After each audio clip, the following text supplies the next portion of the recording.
is KC Sports Network, proudly presented by Emprise Bank. Well, just as we all expected, Missouri claims the 30-27 win over Kansas State.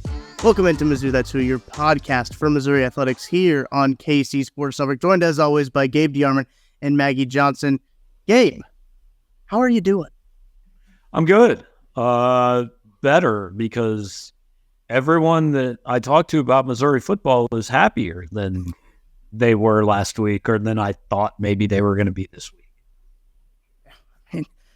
I think that's a very fair statement to say. Maggie, how are you? How are things going? How was your weekend? Well, as you guys are going to hear on this entire podcast, my voice sounds like this. So I am very happy as well. I am happier than the K-State fans are, so that is great. Yeah, it was a great day. I told everybody I was going to go home immediately after the game. I did not go home immediately after the game. I think I got back to St. Louis around like 9 p.m., 8:30, 9 p.m. So it was a great day. I had a blast. Met a bunch of people in my section. Shout out section. I'm not going to tell anybody, but yeah, had a great day, and yeah, it was a blast. And I know we all picked against Mizzou last week based on the Middle Tennessee game, but I do want to go back to the season preview where I did pick Mizzou to beat K-State. That is true. As long as you pick both ways, you can't be wrong. Exactly. Exactly. Gabe and I were steadfast in our ways, picking K-State in both the season preview and also the game preview. And as Gabe, I think you said this several times, really going into this game, is you can only really judge them off of what we had seen from them. And what we had seen from them was not very great until Saturday. And we saw something a lot different than what we'd seen in the first 2 weeks. And that's where, look, if you said all last week they're better than K-State, they're going to beat K-State, Brady Cook's going to throw for 356 yards and do something we've never seen Brady Cook do, good for you. Right. But what I despise about the online discourse is the shaming people who thought differently. And it would have gone the same way. Had K-State come out and won that game 31-17, it would have gone the same way the other way. It would have been, why did you ever think that wasn't going to happen? It's just, I don't know why. Our first reaction is to fight about what happened. Whereas to me, I don't know why any Missouri fan would want to fight with anybody right now. Like, you're 3-0. You just won a game in one of the more improbable ways I've seen, to be quite honest, at Missouri especially. So everybody should be happy because there's a decent chance you're going to be 5-0 when LSU comes to town in 2 weeks. And yeah, that's what we've talked about for a long time as like, hey, that's the ultimate goal here. The only thing that I disagree with there is the player introductions. And I'm not going to sit here and I'm not going to sit here and I get everybody's frustrated, but you should never boo players at the beginning of a game, ever. You should never boo players ever anyways, because we've talked about this a million times on our podcast. It's not Brady's fault that he's the best option. It's not. And a lot of people were like, well, I think that they were booing Drink. Well, then boo when Drink's name is announced. Don't boo. That's what they said when they booed. That's what they said when they booed Connor Bazelak too. And I promise you, that's not how Connor Bazelak took it. But I don't want to get into a morality thing, other than to say, well done, Brady Cook. Well done. He played angry. Played the game that nobody really thought you had in you. And as I said on Saturday night, he just went out and lived his lifelong dream for a day. He's better off than any of us who wrote mean things about him, anybody who posted mean things about him, and anybody that booed him, because most of us have never gotten that chance. And I reminded my group chat that if they promised that they said that if Mizzou would beat K-State, that they would go buy Emo's Pizza, that they better go out and buy some Emo's Pizza. I reminded them that. So. Punishment. Let's not get too far. Hey, I'm just saying, they made promises, so you gotta fulfill those promises. Sorry for them. Did they have to eat it? I mean, hey, Or could they just They buy didn't it? make that. They didn't make that promise. They just said they had to buy it. I don't know if anybody from St. Louis listens to this, but if they do, they're not going to anymore. We got some listeners. We got some listeners over here. Yeah, the emos is I'm trying to be nice here, trying to be politically correct. It's not that bad. Not my favorite. Come on. Not my Not favorite. that bad. All right, fine. We'll stop talking about emos pizza. We don't need to be divisive in this moment of unity here. As Missouri does get an improbable win, Gabe, as you mentioned, with a team, Missouri in the recent years seems to do whatever they can to lose games, and they've lost games in some improbable ways, i.e. Auburn, Kentucky last year, to this year now hitting a 61-yard field goal after a delay of game penalty, which still has me scratching my head.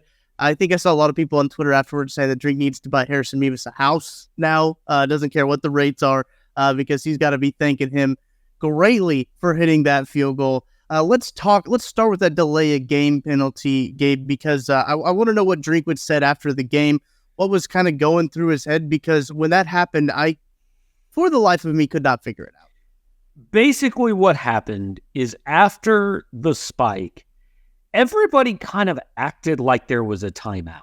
Now, I don't know why they thought that necessarily. I don't know if somebody said that, but it seemed like and honestly, I didn't really think anything of it. They all went over and huddled up and this and that. I didn't think anything about it, honestly, until all of a sudden I was like, oh, wait, they just threw a flag. And Drinkwitz said after the game, he said that is before he was even asked, 100% on me, totally boneheaded move. My players bailed me out. And cool. I mean, we've all messed up at our job. Now, let's be honest, if that kick doesn't go through and they go to overtime and lose, that's all anybody's talking about. And that's how this business is. So I think you can go two ways. You can either say, well, hey, they won, so it's just kind of something we laugh about. Or you can be hung up on, how did he do that? Oh my God, he's going to lose us again. Well, if it happens again, he'll get killed. Probably not literally, but he will take a lot of heat, and deservedly so. But the thing that I think was lost, so after everybody had stormed the field, somebody in the press box said, there's a flag. And we're like, oh my God, this would be incredible if there's a flag, because I don't know how they fix this, right? Like I don't know what you do. I don't know how long it takes. And Drinkwitz said the flag was because Kansas State had two guys wearing number 8 on the field at the same time. So if Harrison Mevis misses the 61-yarder, he's going to get to try a 56-yarder to win. Mm. And I find it interesting because that happened even after, I think what happened, K-State did not initially have somebody back to return the kick. Gotcha. If it was short. That's why they called the timeout. I don't think it was ice Harrison Mevis. I think they thought, we better get somebody back there. Maybe we can have a kick 6 situation. So they called the timeout. The guy that went back to return that kick was Phillip Brooks, who wears number 8. I assume there's a guy already on the special teams that wears number 8, and that should have been the guy he replaced, and it wasn't. But it was really, even going back further to K-State getting a delay of game on 3rd and goal at the 3, that could have changed what Missouri needed on that last drive. I mean, there were some mistakes on both sidelines there. Yeah, absolutely. And we talk about kind of the coaching. We talked about this before. I mean, we talked about it before we started recording. We talked about it before, on the game preview podcast about coaching, how Chris Kleiman's team seemed pretty well disciplined, and he seemed to be a very good coach in that regard. But there were some mental mistakes by both teams. It got a little sloppy there towards the end when you talk about like the delay game. There were some false starts on both sides. There were some penalties that probably shouldn't have been happening, very mental lapses. Maggie, but I want to get your thoughts kind of on what was going on in that little last, I don't know how much long of game time it was, probably 4 minutes of game time, 5 minutes of game time afterwards. But what were your thoughts kind of on both the delay of games from Kansas State and Missouri? Well, it kind of felt like we kept giving up momentum, right? So I guess it was like 2nd and 15 when Niles got the face mask penalty on the Tyron Hopper sack. I think he had lost like 4 yards. So we'd got that great sack. Then we see the face mask. You can see the face mask from, I think I was 100 yards away from there. So, you give that up. They get the first down. They march down the field. But then we hold them to a field goal. Amazing. We're getting the ball back with about 5 minutes to go. We think we can probably use 5 minutes of play clock to march down the field, score a touchdown. We're moving the ball decently well this game. Not so much in the second half, but we've been moving the ball pretty well against their secondary. I would say our wide receivers were much more talented than their secondary was. We were able to kind of throw the ball up, and Weiss was able to make some great catches. Burton was able to make some great catches. Mm-hmm. So, I figured we could move the ball pretty well. We get the ball back. We go 3 and out. 2 ridiculous penalties. We have a false start. We have the delay of game.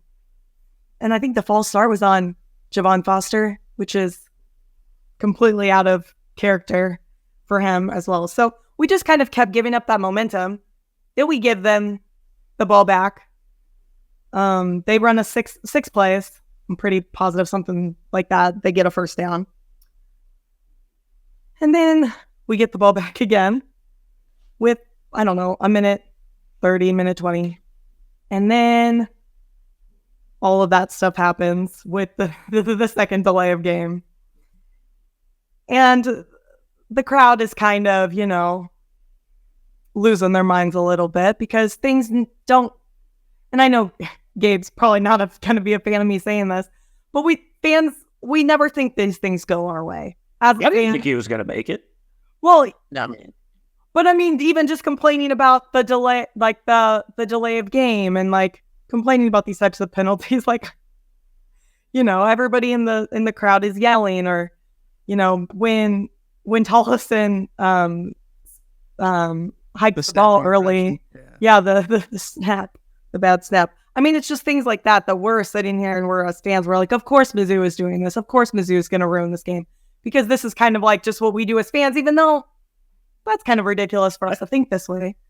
Yeah, I don't think it was necessarily well played on either side. Oh, no. It was fun. It was really entertaining, but I think both coaching staffs got in on Sunday and go, why didn't we win that game by 17 points? Yeah, I agree. Well, I kept reading things on Twitter of K-State being like, oh, we completely just blew this game ourselves. Like, we should have won this game. But, like, not looking at it from the Mizzou side of Mizzou being like, oh, like, we would have completely lost this game for ourselves if we would have lost it. Like, it would have been the same way. I think either way, if whichever team lost would have felt that way. But yeah, I just feel like we kept giving up that momentum. And I do think, I agree. Like, I think Kleiman said this too. One of the coaches said this in their post-game or in their press conference. Whoever had the ball at the end was likely going to win that game. And we were lucky that Harrison Mevis has a leg on him and that he had that confidence in him. And I know that he has that confidence. We all know that he has that confidence. And to see him go out there and put everything from last year, everything from the past couple of days or past couple of games aside, and just go out there, and his team believed in him. You saw those players go up to him and like, just tap him and be like, you got this. I know Brady said some things to him before he went up there and kicked it as well. And just to know that everybody believes in you, even when maybe the fans might not after the past couple of weeks or, the end of last season or whatever you're going through, for him to believe in himself, I just think was great. And that's just a moment that you're going to remember forever. And it's a game I'm going to remember for a very long time. So it was awesome. Somebody brought up an interesting point on our message board. They said, if it's a 56-yarder, like it's long, but a lot of us think Mevis will make that. And is there somehow more pressure on a 56-yarder than just going out there from 61 where everybody goes, well, nobody's going to make this. He's not going to kick it that far, I mean, yeah, because if he misses it, people are blaming Drink. They're not really blaming. Like that's not his. his.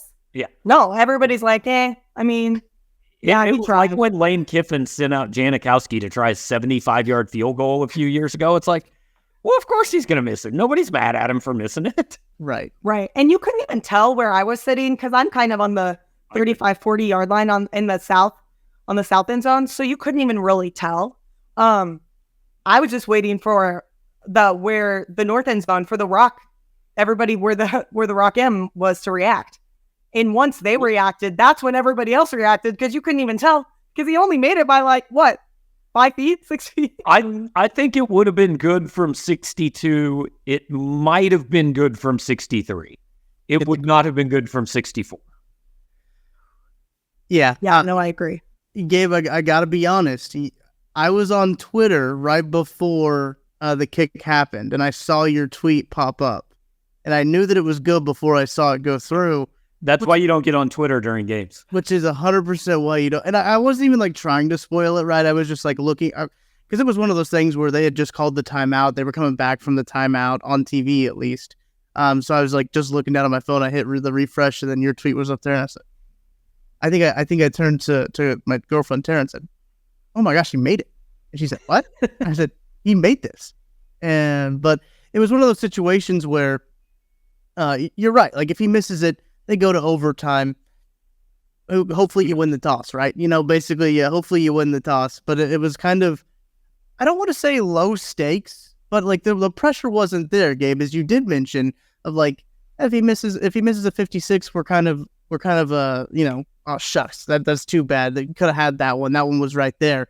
But 61, you're just like, oh, okay, that's a 61-yard field goal. It's fine. But I think that him making it makes that game even more dramatic because, as we mentioned, kind of it started to lose the. I thought it was a pretty well played game up in like the first half. I thought the first half was pretty well played on both sides. It started to get a little bit more sloppy as that game ticked on. But I think, yeah, we had to start with like the fourth quarter, right? And the dramatics that happened in the fourth quarter with everything that's going on. But there's still so much to talk about from like the first 3.5 quarters, because I think we got to see a whole lot of good things from the Missouri offense, the Missouri defense.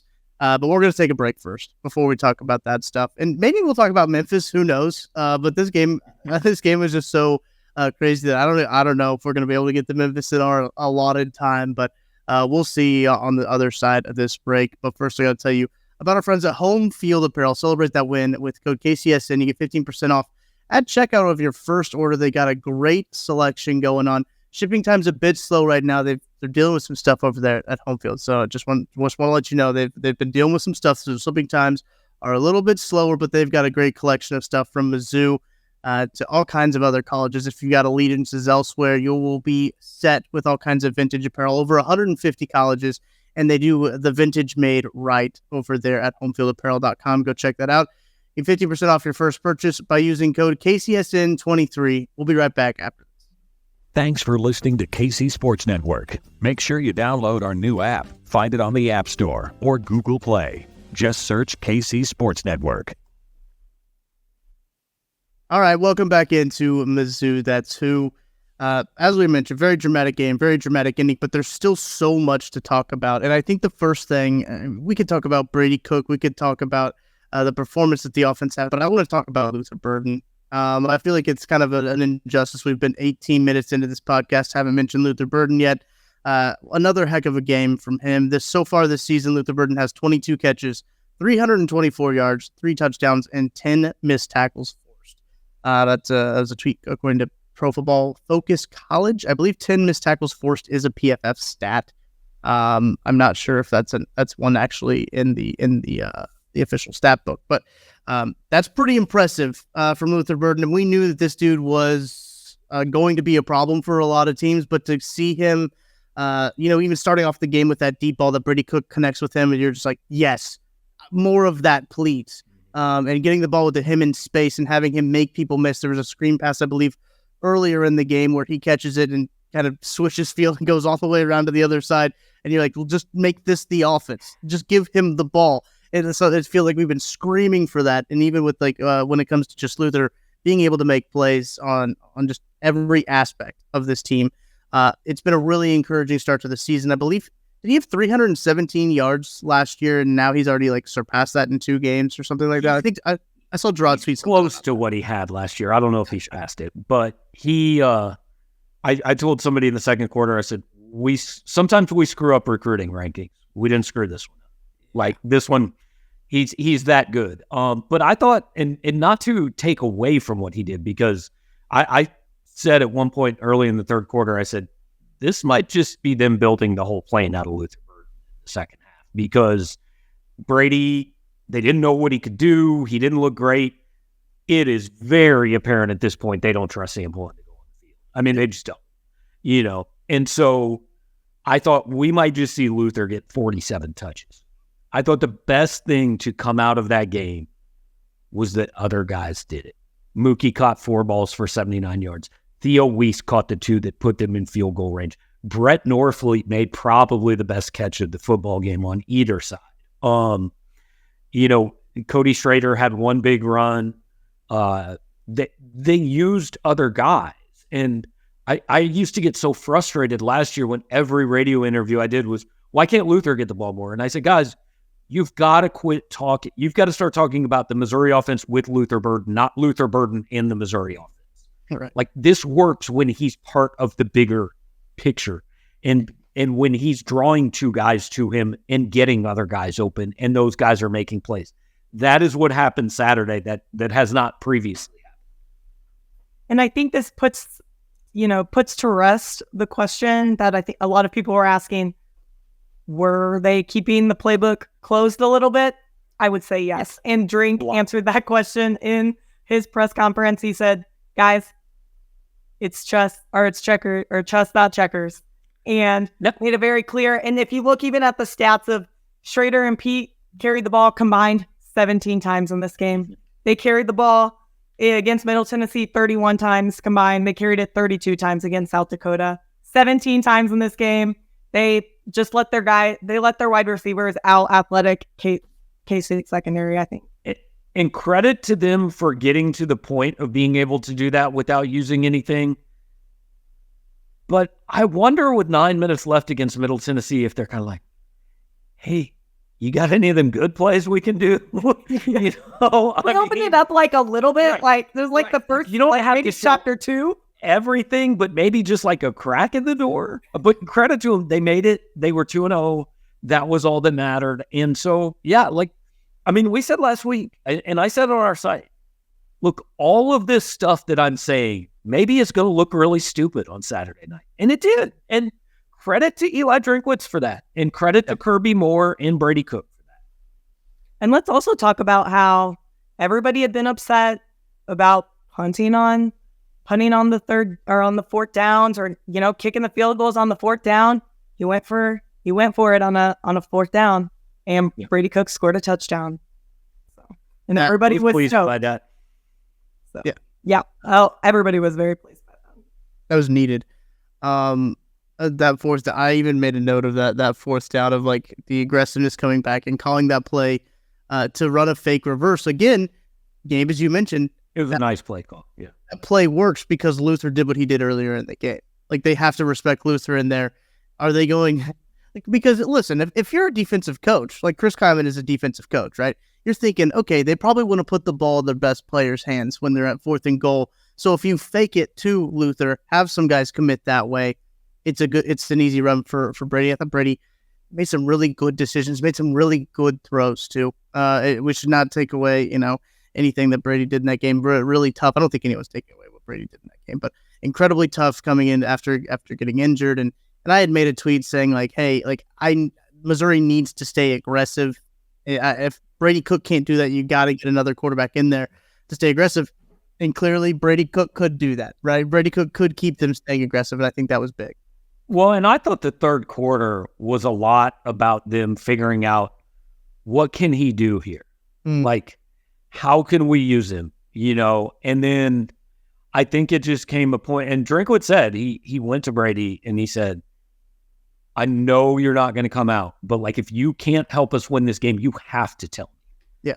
And I think once they had that conversation, I think it was just, all right, put it all out there. And like I did say I told somebody late first quarter in that game, I said, I think they're going to run Brady Cook till he dies in this game. Like, it was just every play he was running the football, it wasn't really working, to be quite honest. But credit to the kid for, hey, fourth quarter came, and it was either you open this thing up and let him go and let him fly or let him fail, or you got to get somebody in there who can.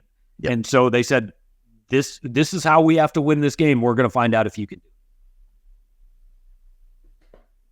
obviously made the right call. And I even made a tweet. No more questions anymore. Yeah, no, absolutely.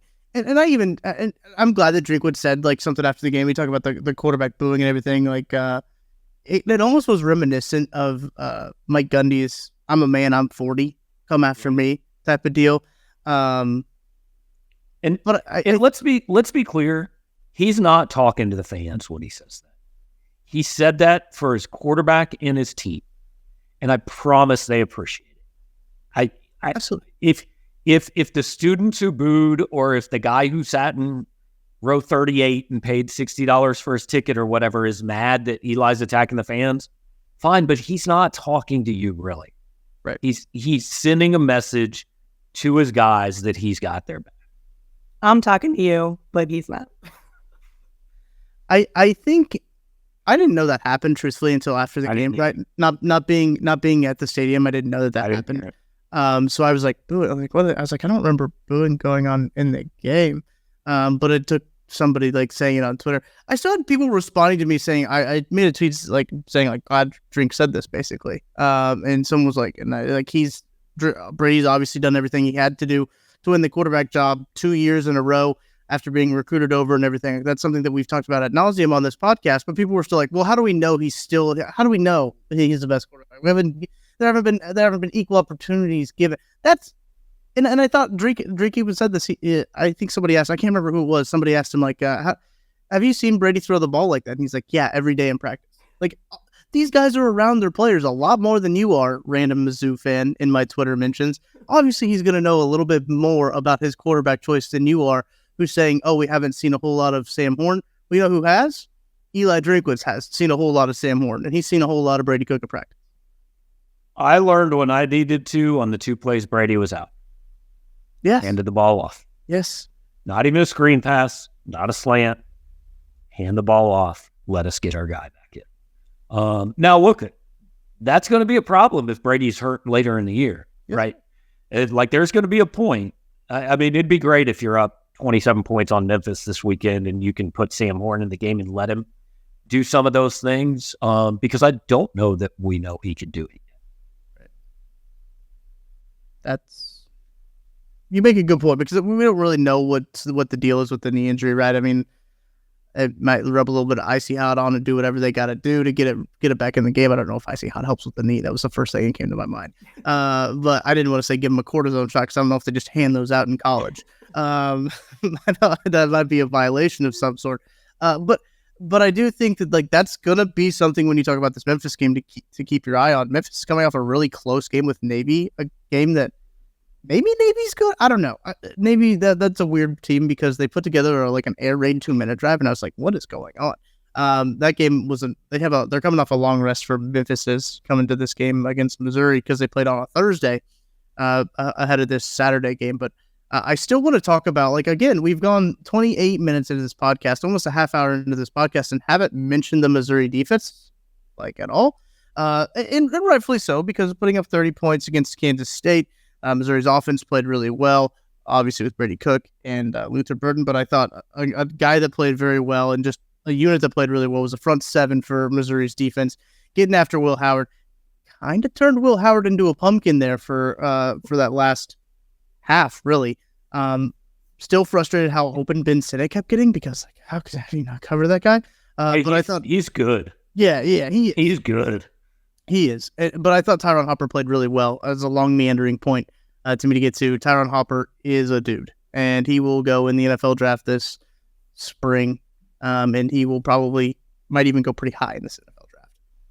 You know what's funny about Ben Sinnott is that K-State fans were kind of giving Luther Burden a lot of crap about his stats last year at K-State. He had 1 reception for 3 yards, and I've gotten crap for talking about the weather last year, and Chris Kleiman brought up the weather last year and saying that, Brady wasn't as bad as he may have looked last year playing in the rain. Ben Sinnott had 1 reception for 3 yards last year at K-State too. So it's kind of interesting because, you didn't really get to see him perform last year. So it's very, he's a dude. He's good. Watching him just make those catches across the middle. But, when you bring those blitzes, like, when you're going after Will Howard all day, he's gonna be open a lot across the middle. So, and he made some catches that weren't that great of passes. I mean, he made one over by the K-State sideline that was maybe 2 or 3 feet like above his head that I don't know if I've ever seen anybody jump that high to make that catch. I mean, it was a phenomenal catch. Yeah, he's a great tight end. And I thought Blake Baker, I mean, it was very obvious very early on. If you get to third down, we're coming. Yeah. We're not even going to hide it. We're coming. And even on, it was the 3rd and 8 after K-State's delay of game, I think. Could have been the next drive. I don't know. That, like I said, I forgot most of the first 3.5 quarters of this game. But there was a critical play where Missouri has to get K-State off the field. And they only brought 4, but they did it by bringing Dalen Carnell and dropping a defensive lineman out. Yep. Will Howard wasn't sure where the pressure was coming from. And it has to be mentioned here, too. Will Howard couldn't move. And Kleiman said after the game, he didn't know what the injury was, but he was hurt. Every time Avery Johnson came on the field, he ran the ball.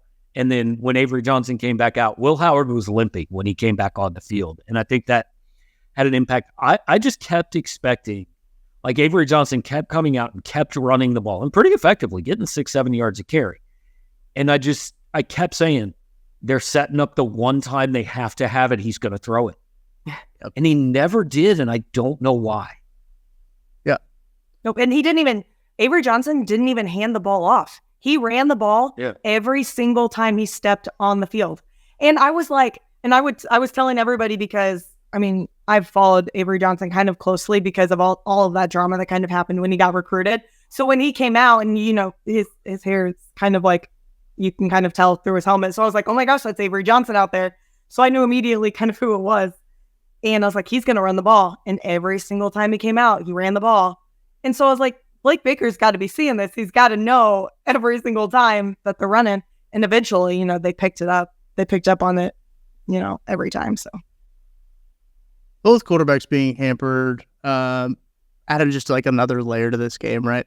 Both quarterbacks being banged up with lower body injuries. And it was very clear that, Will Howard did not have any sort of mobility, any sort of movement. I think there was one play that he slid down short of the first down that, like, if he was healthy, it probably would have been a first down and more. That was late in the game. But no, I think that very, very gritty game, very physical game, very reminiscent of those old Big 12 clashes between K-State and Missouri. But overall, I thought the defense did play really well. They were able to get after Will Howard and kind of pressure him.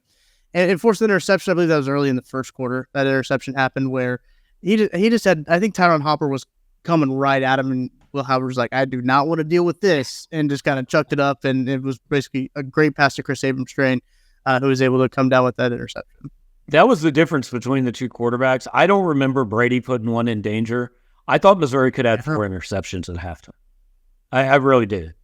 He got away with a few, but Missouri played this whole thing. Missouri won the game I didn't think they could win. They played complementary football, first of all. The offense didn't kill the defense. They helped each other out. And I told Gerard Hamilton before the game, I said, it's a 1-score game in the fourth quarter. And somebody's going to make a play to win it. And I said, the reason I picked Kansas State is because I haven't seen Missouri do that. And they did. So they went out and did what we didn't know if they could do. That's all I can ask for in that situation. But you know what else you can ask for is winning money at DraftKings Sportsbook, our friends there. And we're back with another week of football, and DraftKings Sportsbook is keeping us in on the NFL action with great offers every single game day. New customers can bet $5 and get $200 instantly in bonus bets. Throw 5 down on any of this week's epic matchups and walk away an instant winner. And DraftKings isn't stopping there. All customers can take advantage of 2 new offers every game day this September. Football's more fun when you're in on the action, so download the app now and sign up with code KCSN. New customers can bet just $5 to get $200 instantly in bonus bets only on DraftKings Sportsbook, an official sports betting partner of the NFL. With code KCSN, the crown is yours. Gambling problem? Call 1-800-GAMBLER or visit www.1800gambler.net. In New York, call 877-8-HOPE-NY or text HOPE-NY. In Connecticut, help is available for problem gambling. Call 888-789-7777 or visit ccpg.org. Please play responsibly on behalf of Boot Hill Casino and Resort in Kansas. Licensee partner Golden Nugget, Lake Charles in Louisiana. 21 plus age varies by jurisdiction. Void in Ontario. See sportsbook.draftkings.com/football terms for eligibility, terms, and responsible gaming resources. Bonus bets expire 7 days after issuance. Eligibility and deposit restrictions apply. All right. Before we go, I do want to touch on Memphis. But before we fully move on to Memphis, any final thoughts on the K-State game? Gabe, I will start with you. I think this ends the hot seat conversation, barring a collapse. They've got to win, 4 more games to get to 7. We said last week, you probably can't get to 8 if you don't win this. Well, I think they can get to 8 now. I don't know if they will, but you go out and beat Memphis, beat Vandy, you're sitting 5-0. Pick up 2 or 3 more. It would be a pretty big collapse for us to be discussing Eli Drinkwitz's job at any point. I think at the rest of this. Maggie. Yeah, I'm the same way. I'm thinking the 7-5, 8-4 conversation is definitely still in play. I'm also thinking that the SEC East might be a little bit more open than maybe we thought going into the season. I think all of us kind of were looking at us maybe in that 5-6 range. We could end up anywhere between, I don't know, I don't even know. I literally don't know. After watching some of those games after, and we were sitting at Big 12 with everybody else in Columbia, watching some of them, I don't even know where we could land. I think number 1 in the SEC is still pretty clear. Georgia maybe isn't as dominant as we thought, but I think they're probably still pretty obviously the best team. I think number 14 is clear. And I think on any given day, number 2 could beat number 13 or vice versa. Throw those teams, because if you look at this weekend and say, well, Georgia's worse than I thought, and Alabama's worse than I thought, and Tennessee's worse than I thought, well, then you have to say, but maybe Florida and South Carolina are better than I thought. Maybe Missouri's better than I thought. So it's really simply about who plays as close to their best as they can the most times this year. Well, and that's what I was going to ask. I was going to ask you if you thought that if you thought that South Carolina and Florida were better, or if we thought that the SEC was worse. I didn't watch any of the South Carolina game because it was going on, I think, the same time, or at least when we were right. And I watched a little Tennessee, Florida. Tennessee looked pretty bad, honestly. They're questionable. Florida, I don't believe in Florida being consistent, but I don't know if I had to pick any of those games today. I don't know. I might get them all wrong. What the SEC has had in the past is multiple teams that you looked at and said they can win a national title. I think it's got 1 this year, and I think that's all. Theoretically, I guess Ole Miss could. They're not that good. Theoretically, A&M could. I don't see that. Bama can't at this point. They just don't have enough. I think Georgia maybe outside shot LSU. But I think it's interesting. I think the SEC this year is what Missouri fans have crapped on the Big 12 for being in basketball for a lot of years, which is there's really only one that's a top 4 team probably. But you might have 10 that are top 30 teams, and I don't know what makes a conference good. Is it good if there's 3 teams that are good enough to win the whole thing? Or is it good if the 4th place team from some other league looks and goes, man, I don't want to play that team that just finished 11th. I don't know which one's better. Yeah. I might give a hot take and say that I don't think the national champion is coming from the SEC this year. But I said that before the season. People got real mad at me. Oh, great. I might still be wrong. Here they go. Is it Michigan? Is that who you thought it was, Gabe? You think it's Michigan? No, I just said if you give me the field, I'll take the field. You take the field. Michigan has not covered once this year, by the way. I don't know. I don't mean to get too far off track. I don't know if anybody's good in college football. Like, because USC's offense is good, but their defense is Swiss cheese. Right. So I do think that Washington's pretty good. Yeah, I do too. this is probably the biggest parity year I think we've had in recent memory when I can think of, just like the top tier of college football in terms of, I mean, obviously Georgia's good. I mean, I don't they'll be in it till the very end.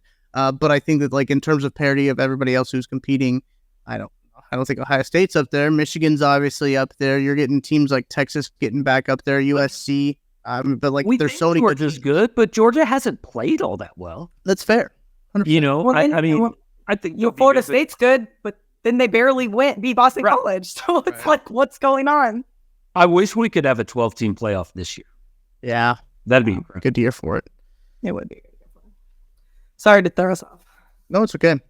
Memphis, though, they play them, huh?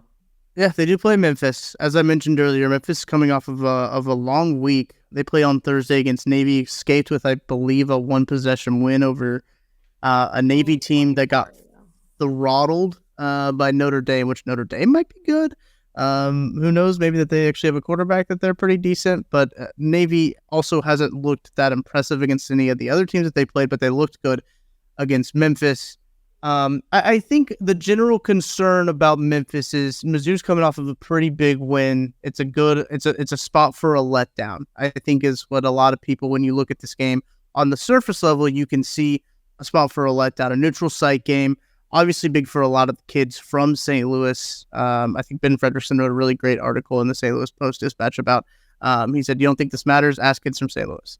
And basically that's what he did. Ask kids from St. Louis about what it means to play in the Dome. And I think that's it's a very important thing to a lot of the St. Louis people to have a game there against Memphis, a game that they should win. I haven't looked at the line yet, and I think it's like 7. Yeah, okay. That's what I would have guessed it would have been at. So I'm really interested to see how Missouri responds. I think it's going to be very crucial to see how they respond in this one because, as I mentioned, good spot for a letdown. It's easy to get a team up for Saturday against Kansas State, against a team that ran you off the field last year, in a game that everybody's saying is your biggest in years. It is much tougher to get a team up for a game against an AAC opponent in front of 35,000 people. Missouri can't just roll the helmets out and win. Like, they should win this game, but if they just show up and figure, go through the motions, they'll get beat because, like, Memphis is better than Middle Tennessee. Yeah. This is a weird one for me because I'm not from St. Louis. I grew up coming to St. Louis, and the only reason we came to St. Louis growing up was to go to the state championships. Like, my dad, football coach, came here every November, and we watched football at the Dome. Like, football at the Dome was, was my childhood in November. And I looked forward to the trip every single year. And so it's special to me. And I know that it's special to a lot of the people in St. Louis. I know that it's special to a lot of these kids that were even, younger than me. So I know that it's going to be special to these players. And I wish that more people in the state of Missouri felt the need to come over for this game. I wish people in Kansas City felt the need to come over for this game. I really do. Because I remember it's Memphis. It's not the Dome or it's Memphis. It's Memphis. And it's like, but that's crazy to me because it's like Memphis is not far. Like, Memphis, they likely want to recruit in St. Louis. Like, that's not St. Louis is a great recruiting ground for teams everywhere. You know what I mean? Like, Notre Dame is coming into St. Louis and trying to take our guys. LSU is clearly coming into St. Louis and trying to take our guys. This is an opportunity for us to be like, look how much the state of Missouri supports St. Louis recruits. And I just feel like... Take a guess at Memphis's average attendance at home games last year. Oh, I don't even want to know. I don't even know how much their stadium, They play in the Liberty Bowl. 26,196 a game. So that's for people having to drive 10 minutes. Like, I've been told Memphis they'll have about 1,000 fans there on Saturday. And this is, again, Missouri was in a tough spot. They want to get a game in St. Louis. They're not playing Illinois. You don't want to give up a home game. I get it. But the casual Missouri fan just isn't all that likely to be motivated by, oh, let's go watch Memphis. Like, I think somebody who lives in St. Louis, if they can pick one game, hey, do you want to drive over to the Dome and watch them play Memphis, or do you want to just make a Saturday of it and get to go see LSU in 2 weeks? I think most people will sacrifice the 4 hours in the car. Yeah, I get it. And I mean, I have some friends that are coming and, they're making a weekend of it. And I absolutely wish that this was like a 2:30 game. I think the 6:30 game isn't great, especially because the Saturday slate of games is good.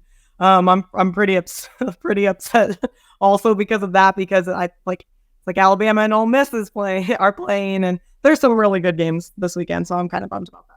But I don't know. It's just, there's just something exciting about it for me. And I'm not even from here. So I wish more people wanted to come. I remember the games whenever I was at Mizzou and like going to Arrowhead to watch the games. And I'm not from Kansas City either, I'm not even a big fan of neutral site games, to be perfectly honest with you. I like, home games or going to away games at their stadium.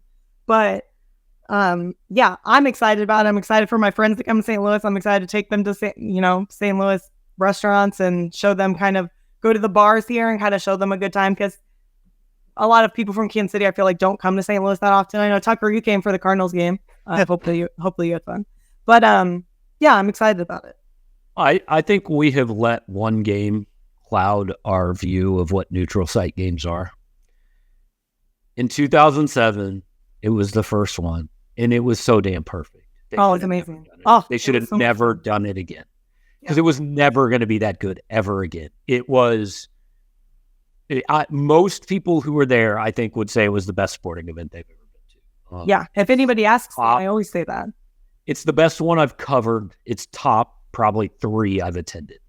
And it was so good. Like, I think we have this recollection of Missouri, Kansas at Arrowhead, and that's what it is. But it was never that again. Right. The next year was depressing as hell. It was 40,000 people in the ice. It was awful. And then they played Arkansas State up there once, and it was just depressing. It was 37,000 people, I think, in Chase Daniel's first start. And so if you're going to chase that, if you're going to play one of these games, I want it to be that ESPN has said, we want you in St. Louis and we want to match you up against this team. Yeah. I get why Missouri did it. I'm not blaming Missouri for trying it. I just, like, the upper deck basically is barely going to be used. The sellable tickets are somewhere in the mid 30,000s, I think, which is a little over 50% of how many can fit in there if you open every seat. And hey, it's the game that made sense to do it, but I don't know. What if you'd had the Vandy game there? Now, I think it's a hard sell to take an SEC game off campus, but I know they wanted to get a game there. I just hope enough people go that they don't look at it and go, yeah, we're not going to try this again. Just get enough there to maybe do it with an opponent that has a little more juice. Sure. Truthfully, the way that the state of the Illinois program is, I don't know if it would have brought a lot of juice either. I know there's a lot of Illinois fans there, but like, Illinois is not good. It would be. I think it would be a bigger draw than Memphis, but right, I don't. Exactly. Still, people go based on the name a lot of times. For sure. Absolutely. I bet attendance at Kaufman was a lot better for them than anybody else, except the Cardinals. Yeah, that's true. But it'll be a good game. I still think. I think it's going to be a good game. I hope not. Right. Hope it's a blowout. Saturday night game. I want this over. I want to see Sam Horn in the third quarter because I want to write and leave. You want the running. You don't have a running clock, but in high school, I know it's like 35. I think is what the running clock is. Missouri had a running clock in one against Delaware State a few years ago. That's right. I do remember that game. Actually, I think I was there. I think it's the worst team that's ever played on Furrow Field, and that includes when high school games have been there. Even when they played the 8-man state championship. Those teams would have they would have scored 35 on Delaware State. Would have dog walked them. No, it's good. But the 6:30 game is, as Maggie mentioned, in St. Louis. I believe the game is on ESPNU. So you can check that game out there. hopefully, fingers crossed, not a letdown for Mizzou. I think it's a good spot for them. They should handle it. They should take advantage. I think they should cover. They should beat them by more than 7 points. Was not very impressed when I was watching Memphis against Navy, and I like to think that Missouri is a little bit better of a football team than Navy is. We will see with Toski Dove. Toski Dove. Oh, that's true. That's for Memphis. Forgot about that. Well, should we predict this game before we depart the good listeners here of the Mizzou That's Who podcast? Sure, why not? Okay, Maggie, What do you got? oh, no, I don't get to start. That's not how the rules work. I make the rules in the game. That's not how it starts. Maggie, what do you have? Okay, let's go with okay, I'm gonna take Mizzou 30. I'm gonna say 34. Their defense didn't look that great to me. I'm gonna say Mizzou 34, Memphis 17. That's pretty close. I was going to go Mizzou 37-21. Mizzou just scores 30 now. That's what they do every week. Yeah, we saw this brand new offense. Look, if Memphis really was giving up passing yards to Navy, go out there and throw the ball around. But I think Missouri by about 16. They were really giving up passing yards to Navy. It was they put together Navy actually put together a 2-minute drive and they said, "Hang on a second." It's kind of like Army at the end of the Armed Forces Bowl a couple years ago. You're like, how is Army driving the length of the field here? Wait, you guys have been able to do this the whole time and have chosen not to do this? I just hate offensive football. I'm gonna pick 39-16. Mizzou wins. That might be a scoreagami. I wonder if there's ever been a 39-16 game. Now, is that 2 touchdowns and a safety? Well, fun fact, Gabe, I looked up the scoreagami grid before I made that pick because I wanted to pick a scoreagami score. So, yes, that would be a scoreagami, 39-16. I just think that it would be an incredibly weird game, and I want to see that happen. Harrison Mevis makes 13 field goals, all from 62 yards or longer. Missouri never crosses midfield and scores 39 points. It would be a beautiful sight to see for some. I would like it. It would be kind of cool. It would be amusing. But that's going to do it for this week's edition of Mizzou That's Who, your podcast for Missouri Athletics here on KC Sports Network. That's Gabe DeArmond. That's Maggie Johnson. I'm Tucker Franklin. We'll be back with you next week. So until then, we'll talk to you later.